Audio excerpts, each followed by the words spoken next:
नमस्कार मंडळी. नमस्कार. सो आज आपण ह्या episode of the common man show common लोगों की अनकॉमन बातेमध्ये ठाण्यातच आहोत आणि ठाण्यातल्या एका फेमस वडापावच्या जे उद्योजक आहेत ज्यांनी वडापावची त्यांचा स्वतःचा व्यवसाय सुरू केला त्यांना भेटतोय. प्रसाद म्हात्रे यांना नमस्कार. नमस्कार. सो वडापाव त्यांनी कसं सुरू केलं, त्यांना कसं सुचलं, त्यांनी आता आज इतका मोठा केलाय तो व्यवसाय की तुम्ही त्यांच्या दुकानावर गेलात तर तुम्ही बघाल की दर सेकंदाला एक 5 ते 7 जण किमान येतच असतात आणि अख्खा ठाण्यात ठाणा शहरात त्यांच्या खाण्याची त्यांच्या वडापावाची प्रसिद्धी खूप वाढलेली आहे. तर आजच आपण त्यांची ही जर्नी, ती अनकॉमन बात जाणून घेणार आहोत. ते म्हणजे की आपला इंटरव्ह्यू हा एकदम झणझणीत आणि एकदम मस्त व्हावा म्हणून पहिले मला जाणून घ्यायचंय की वडापावचं दुकान काढायचं ही कल्पना तुम्हाला कशी सुचली आणि वडापाव हाच पदार्थ का? सांगायचं असं झालं की वडापावच्या या व्यवसायाची सुरुवात माझ्या आईने केली. म्हणजे साधारण डिसेंबर 1996 ची गोष्ट असेल. 6 डिसेंबर 1996 या दिवशी आम्ही वडापावचा व्यवसाय सुरू केला. याच्या अगोदर माझी आई इकडची स्थायिक होती आणि आमच्या आजीचं बाजूला कडधान्य विकायचं दुकान होतं. घरची परिस्थिती हालाकीची होती. वडील होते ज्यांना म्हणजे टेक्निशियन होते, जास्त काम नव्हतं. म्हणून मग आमच्या आजींनी सांगितलं की मुलीला म्हणजे माझ्या आईला सांगितलं की तुम्ही व्यवसायात उतरा. तर सांगितलं की तुम्ही ह्याच्यात उतरा, भाजीच्या व्यवसायात उतरा. त्यानंतर भाजीच्या व्यवसायात. पण माझी आई मुळात हातालाच सुगरण छानच आणि आई आमची प्रकारची भाजी जी असायची ती सुंदर करायची. अच्छा. मग त्यामुळे आईला कल्पना सुचली की आपण वडापावचा बिझनेस करूया, म्हणजे स्टॉल लावूया. साधी हातगाडी होती. 1996 6 डिसेंबरला आम्ही चालू केलं, या व्यवसायामध्ये उतरलो. आणि तेव्हा पहिला वडापाव होती ज्याची किंमत होती ₹1.5. वा. तर म्हणजे मुळात हे आईने चालू केलं, आई आणि वडिलांनी. मी खूप लहान होतो तेव्हा मी त्यांना मदत करायचो, बघायचो की कसं व्यवसाय कसे करतात आणि नंतर मग हळूहळू ते वाढतच गेलं. बरोबर. आता मला मुळात एक प्रश्न आहे की वडापावच का? कारण वडापावचे खूप दुकानं सहज काढतात, वडापावचं काढतात, भेळेचं काढतात असं. तर त्याच याच्यात की आपल्याला आजूबाजूला खूप कॉम्पिटिशन मिळू शकते, तर आपल्याकडे लोक येतील नाही येतील याचा तुम्ही कसा विचार झाला असेल? कारण ते आपला स्वतःचा बिझनेसचं लोकांपर्यंत चांगलंच पोचलं पाहिजे हा तुमचा दृष्टिकोन असणार. तर त्यासाठी वडापावच का? आता मी तुम्हाला सांगतो, कॉम्पिटिशन मार्केटमध्ये खूपच आहे. म्हणजे आपल्या आजूबाजूला धरा, ठाण्यामध्ये मी एकटा नाही ज्याचा प्रसिद्ध वडापाव आहे, पण प्रत्येकाची काहीतरी वेगळी चव असते. आपल्या वडापावमध्ये हायजीन आणि क्वालिटी या 2 गोष्टी सुरुवातीपासून आपण मेंटेन केला, आताही करतो. आपला वडापाव ₹20 आहे, बाकीच्या ठिकाणी कुठे 15 आहे. मला कस्टमर नेहमी विचारतात, अहो तुम्ही 15 रुपयाला का विकता, म्हणजे 20 रुपयाला का विकता, 15 रुपयाला का नाही विकत? तर मी त्यांना सांगतो की करून बराच फरक असतो. आपण जे तेल वापरतो ते आम्ही सुपर पामोलियन वापरतो. बरं, बेसन असतं ते डबल सम्राट असतं आपलं. छोट्या मोठ्या गोष्टी आहेत, करून मिरची किंवा चिंच लागते, गूळ लागतो, तो आमचा उच्च प्रतीचा असतो.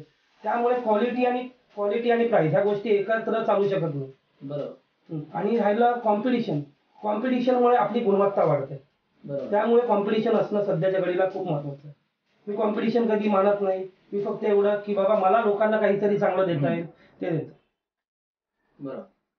आता तुम्ही क्वालिटीचं सांगितलं, तर क्वालिटी ही इतकी महत्वाची आहे की एकदा जरी काही गडबड थोडीशी जरी झाली, कारण आपण म्हणतो ना की कस्टमर इज द किंग, त्याला ते नाही आवडलं तर एखाद्याला जरी नाही आवडलं किंवा काही गफलत झाली तर मग पुढे सगळं थोडं परत ते नीट मॅनेज करायला खूप अवघड कष्ट पडतात आणि खूप त्रासदायक पडतं.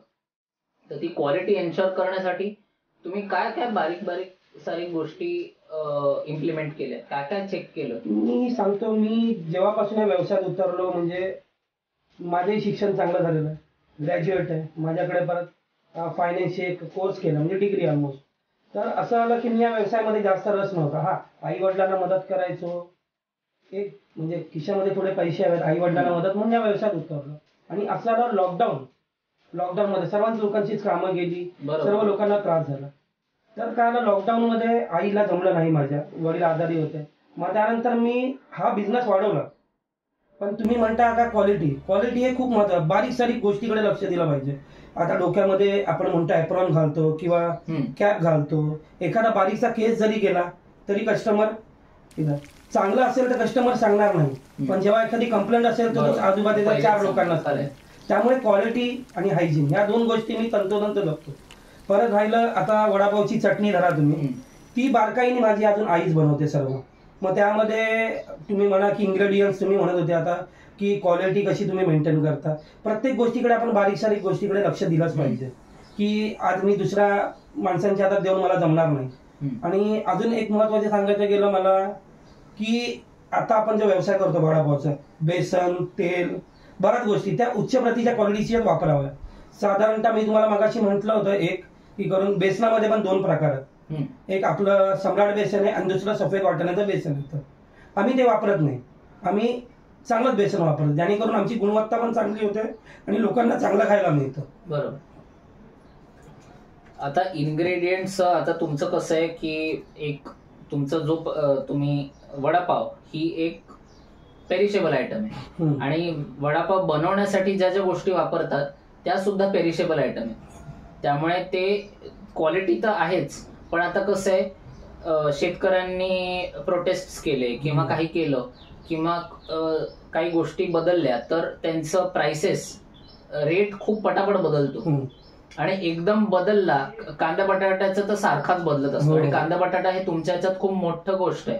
कांद्याने बटाटा तेच इश्यू असतो. मी तुम्हाला हेच सांगेन की करून आता समजा आपला सिलेंडरचा भाव वाढला तर मी 20 रुपयाचा वडापाव 25 रुपये करू शकत नाही, मला ते नुकसान सहन करावं लागतं.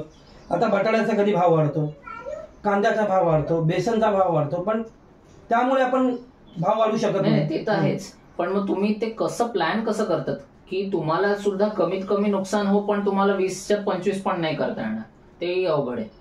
तुमचं कसं विचार असतो त्याच्यावर? आता कसं माहितीये, आता वडापाव हे पेरिशेबल. आता वडापाव बघा, जास्तीत जास्त वडापाव 6 तास चालू शकतो कुठलाही वडापाव. आता माझा जो वडापाव आहे, चांगलं उदाहरण आहे, माझा वडापाव USA ला जातो, कॅनडाला जातो, ओडिशाला जातो, लोक बाय प्लेन नेतात, कोणी बाय ट्रेन नेतात सर्व. तर आम्ही काय करतो, हायजेनिक पॅकिंग असते ती ही पॅकिंग करत नाही. बरोबर. आपला फॉईल पेपर असतो त्यामध्ये आपण तो रॅप करून देतो. दर 2-3 तासांनी मी त्यांना सजेस्ट करतो की तुम्ही गरम करा करून, दर 2-3 तासांनी तुम्ही ते गरम करा करून. त्यामुळे ती क्वालिटी त्याची मेंटेन राहते. पेरिशेबल आयटम वडापाव तुम्ही म्हणतात असं, पण खाण्यात आपण फ्रेश खातो त्यातच मजा. बाकीचं तुम्ही म्हटलात आता की US आणि कॅनडाला पण जातो, हे तुम्ही कधीपासून सुरू केलं आणि किती? ते कसं आहे, आता मी सांगतो, हे आपलं आपण जी गुणवत्ता क्वालिटी केली मेंटेन, त्यामुळे माझे बरेचसे कस्टमर ठाण्यामधले, लालबागवरनं येतात, काही कांदिवलीवरनं येतात, बोरिवलीवरनं येतात. त्यांना काहीतरी माझ्या वडापावबद्दल आवडत असेल म्हणून एवढ्या लांब जातात. आणि माझ्याकडे त्यांचा प्रूफ पण आहे की माझा कस्टमर फरीदाबादला जातात, मला तिकडनं कॉम्प्लिमेंट देतात, दादा तुमचा वडापाव अतिशय सुंदर होता, खूप छान वाटलं आम्हाला. अमेरिकेत गेल्यावर पण लोकांनी मला फोन केलं होतं, दादा 12 तास 18 तास एवढा आम्ही विमानातून प्रवास केला, पण दुसऱ्या दिवशी खाल्ला तरी पण आम्हाला खूप चांगला. हे आमच्यासारख्या उद्योजकासाठी ही खूप अभिमानाची गोष्ट आहे. कोणी अप्रिशिएट केलं आपल्याला तर बरं वाटतं. आणि एखादा उद्योजक पैसा कमवण्यापेक्षा माणसं कमवणं हे माझ्यामध्ये तरी सध्या खूप गरजेचं आहे. आणि हे उद्योजक लोक विसरत चालले आहेत सर्व. आता आजकालचे जे चालले उद्योजक सर्व पैशाच्या मागे लागले. बरोबर. पण आम्ही जे कमवलंय ते पैसा नाही कमवला आम्ही, पण लोकांचं प्रेम, ठाणेकरांचं प्रेम, पूर्ण महाराष्ट्र म्हणा, सर्व लोकांचं प्रेम आमच्यावर जसं आहे तसं आहे. अजून हा व्यवसाय वाढवताना तुम्हाला काय काय अडथळे आले? लायसन्सिंग असो किंवा काही ना काही कुठे कुठे, कारण कॉम्पिटिशन हा एक वेगळाच भाग झाला, पण त्याच्या व्यतिरिक्त काय काय अडथळे आले? आता बघा, आमचा व्यवसाय आहे रोडवरती, म्हणजे आपण म्हणू शकता हातगाडी असली तरी आमची क्वालिटी पण आम्ही तेवढीच मेंटेन करतो, प्रश्न येता नाही. मेन आपल्या या व्यवसायामध्ये अडचण असते मनुष्यबळाची. सर्वात मोठा प्रॉब्लेम माणसं आज आहेत उद्या नाही. यासाठी तुम्ही तुमची मानसिकता ठेवली पाहिजे. यासाठी आपण स्वतः त्या जागेवर उभं राहायला पाहिजे की समजा उद्या 2 माणसं नाही आली तर तुम्हाला ती वस्तू बनवता आली पाहिजे. मलाही सर्व येतं, मला बेसन बनवता येतं, वडा बनवता येतं, समोसा बनवता येतो, भजी काढता येते. म्हणून ह्याच्यामध्ये सर्वात महत्वाचं आपण स्वतः काउंटरवरती उभं राहणं खूप गरजेचं आहे, तरच आपण या व्यवसायात टिकू शकतो. अदरवाईज तुम्ही म्हणाल की मी आज चालू केलं, मी त्यांच्या हातात देतो, नाही, तसं होणार नाही. बरोबर. आणि या अख्ख्या प्रवासात तुम्हाला कोणी कोणी मदत केली ज्याची तुम्हाला खूपच? आता बऱ्याच लोकांनी मला मदत केली. सर्वात मोठे गुरु आपल्या आई वडील असतात. आज माझ्या आई वडिलांनी सुरुवात केली, वडील आता 2 वर्ष आले नाहीये, पण ह्याच्या मुळात मी श्रेय देईल माझ्या आईला आणि माझ्या बहिणी. तेव्हा मी 10वीत असेल, तेव्हा 9वी किंवा 10वीत असेल, तेव्हा हा व्यवसाय चालू झाला. पण माझ्या बहिणींनी तेव्हा खूप मदत केली. म्हणजे तेव्हा मी जायचं नाही, कारण माझी शाळा असायची. त्यामुळे माझ्या बहिणी त्यांनी खूप मला पाठिंबा दिला. माझी आई तर दिला, पण त्या बहिणींनी मला खूप प्रचंड पाठिंबा दिला. आज त्यांची मेहनत, माझ्या आईची मेहनत किंवा माझी मेहनत म्हणू शकता तुम्ही, याचं सर्व श्रेय जातं माझ्या आईला. आजही ती नवीन नवीन गोष्टी मला सांगत असते, बारीक सारीक सांगत असते. स्वतः येते, अरे आज ही चटणी अशी झाली, अरे आज वडापावची चटणी थोडी लाल झाली, अरे बेसन असं झालं. म्हणजे ह्या गोष्टीमध्ये तुम्ही म्हणाल की त्याचं सर्व श्रेय माझ्या आईला जातं. बरोबर. मालक ती आहे, मी फक्त चालक आहे. आणि तुम्ही जी लोक तिकडे अपॉइंट केले, जी बनवतात वडा, तर त्यांना पण ती गोष्ट तशी जमली पाहिजे. तर त्यासाठी तुम्ही त्यांना ट्रेन कसं केलं? कारण ते तुमच्या हाताखाली तसे ट्रेन झाले तर तुम्हाला जसं हवंय तसंच ते कस्टमर पर्यंत पण पोहोचेल, आणि तेच महत्वाचं जास्ती आहे. म्हणून मी तुम्हाला सांगतो ना की आपल्याला स्वतः तिथे हजर लावायला लागतं. बरोबर. म्हणजे समजा तो बेसन बनवताना मी त्याला सांगतो, अरे बाबा ह्याच्यात पाणी कमी टाक. बरोबर. आता बटाटा भजीमध्ये, आता वड्याचं बेसन बनवताना त्यामध्ये खायचा सोडा का टाकतोच थोडं, बरोबर, पण ते बटाटा भजीमध्ये नाही टाकायचं. मग ही गोष्ट कोणाला मालकालाच माहित असते. मग आपण त्यांना सांगतो, त्यानुसार ती लोक जे आहे ते करतात कामं. आणि तुम्ही म्हणताय की आज कस्टमर, आज मला बरेच लोक म्हणतात की तुम्ही वडापावचे राजे आहात म्हणून. हे कस्टमरने नाव दिलं. तुमचा वडापाव इंडियातला बेस्ट आहे, कोण म्हणतं ठाण्यातला बेस्ट आहे. हे कस्टमरचं प्रेम आहे, आपलं ग्राहकांचं प्रेम आहे. आणखीन एक की आता खानपान सेवा ही सगळ्यांनाच प्रचंड खायला आवडतं, आणि कुठलंही खानपान सेवेचा व्यवसाय जनरली तरी चांगलाच करतो. ऑफकोर्स सगळं कस्टमरला खुश ठेवणं हेही तेवढंच महत्वाचं. ते जमलं तर टिकतं आणि वाढतं. तर आता कसं आहे, इलेक्शन्स पण येणार आहेत, बऱ्याच बाकी काय काय गोष्टी पण आहेत. तर खानपान सेवेला किंवा खानपान उद्योजकांना थोडासा मदत मिळावी, सपोर्ट मिळावा, यासाठी तुम्हाला असं काय वाटतं की सरकारने काय काय गोष्टी केल्या पाहिजे की थोडं सोपं जाईल तुम्हाला? बघा, आता तर माझ्या मते बरीच लोक व्यवसायात उतरतात. सरकार आपल्याला जास्तीत जास्त लायसन्स देऊ शकते किंवा काही गोष्टी, पण उद्योग करताना जो माइंडसेट लागतो तो माणसाला स्वतःच करायला लागेल. तुम्ही स्वतः उद्योगात उतरायची धमक ठेवा, तरच पॉसिबल होईल. सरकार तुम्हाला असं मग घरातून काढून सांगू शकत नाही. असं हे तुमच्या रक्तात पाहिजे. व्यवसाय हा तुमच्या रक्तातच असला पाहिजे. मी तर मराठी तरुणांना आव्हानच करतो नेहमी, तुम्ही व्यवसायात उतरा. चहाचं सुरू करा. कुठलं, आता माझा चहाचं स्वतःचा हे पण आहे, चहाचं पण आहे माझं, अमृत तिल्ल्याचं. पण मी लोकांना सांगतो की काही लोक म्हणतात की 18 लाख 16 लाख. तर मी लोकांना सांगतो, तुम्ही 18 लाख 16 लाख कशाला भरता? मी आहे, मला विचारा. सिंपल असतं, दूध घ्यायचं, ती चहा पावडर रेडी टू मिक्स असते, टाकायची. फक्त 2 माणसांची गरज लागते आपल्याला. मग ते 18 लाख रुपये आपण कशाला हे करायचे? म्हणजे जी गोष्ट 25,000 सुरू होऊ शकते ती 18 लाख. मग ते 18 लाख कधी आपल्याला मिळणार? ते कव्हर व्हायला आपल्याला आयुष्यातले 5 ते 10 वर्ष घालवायला लागतं. मग तो टाइम तर आपल्याकडे परत येणार नाही.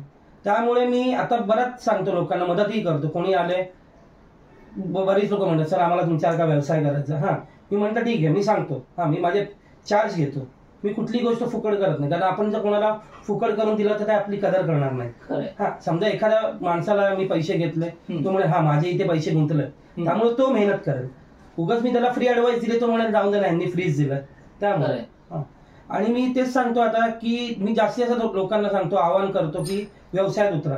खानपान क्षेत्र खूप मोठं, प्रचंड.